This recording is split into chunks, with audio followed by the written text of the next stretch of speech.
One Friday morning. One wet, rainy April afternoon, Miss O'Shea, the vice principal, sent for Nancy Lee. Soon, Nancy Lee knocked on Miss O'Shea's door. The familiar voice said, "Come in." "Sit down, Nancy Lee Johnson," said Miss O'Shea. "I have something to tell you." Nancy Lee sat down. "You have been an excellent student, Nancy, as I am sure you know," began Miss O'Shea. At that point, there was a light knock on the door. Miss O'Shea called out, "Come in," and Miss Dietrich entered. "May I be part of this too?" she asked, tall and smiling. "Of course," Miss O'Shea said. "I was just telling Nancy Lee what we thought of her, but I haven't yet given her the news. Perhaps, Miss Dietrich, you'd like to tell her yourself?" Miss Dietrich was always direct. "Nancy Lee," she said, "your picture has won the Artist Club Award." The slender brown girl's eyes widened and her heart jumped. She tried to smile, but instead, tears came to her eyes. "Dear Nancy Lee," Miss O'Shea said, "we are so happy for you." The elderly white woman shook her hand warmly while Miss Dietrich beamed with pride. Miss O'Shea had called Nancy Lee to the office, both to prepare her and warn her. In making her acceptance speech, the vice principal wanted Nancy Lee to be calm and prepared. So, Nancy Lee was asked to think about what she would say at the Friday morning assembly hour when the announcement would be made. Nancy Lee promised the vice principal to think calmly about what she would say. Soon, Friday morning came. The night before, Nancy Lee had gone to bed thinking about the next day. Her short speech was ready, and she went over it in her mind.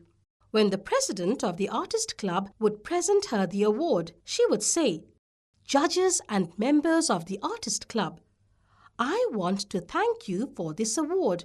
It means so much to me. The colored people of this city are sometimes discouraged, thinking that color and poverty are against them. I accept this award not for myself alone, but for my race. We believe in America. We believe in its opportunities and fairness. I thank Miss Dietrich and the teachers who gave me the knowledge and training to win this award. When I came to this school a few years ago, you received me well. You have given me a chance and helped me along the road I wanted to follow." At school on Friday morning, Nancy Lee was asked to see Miss O'Shea in her office again. Soon after, Nancy Lee knocked at Miss O'Shea's door. "Come in," came Miss O'Shea's voice. The vice principal stood at her desk. There was no one else in the room. "Sit down, Nancy Lee," she said. Miss O'Shea did not smile.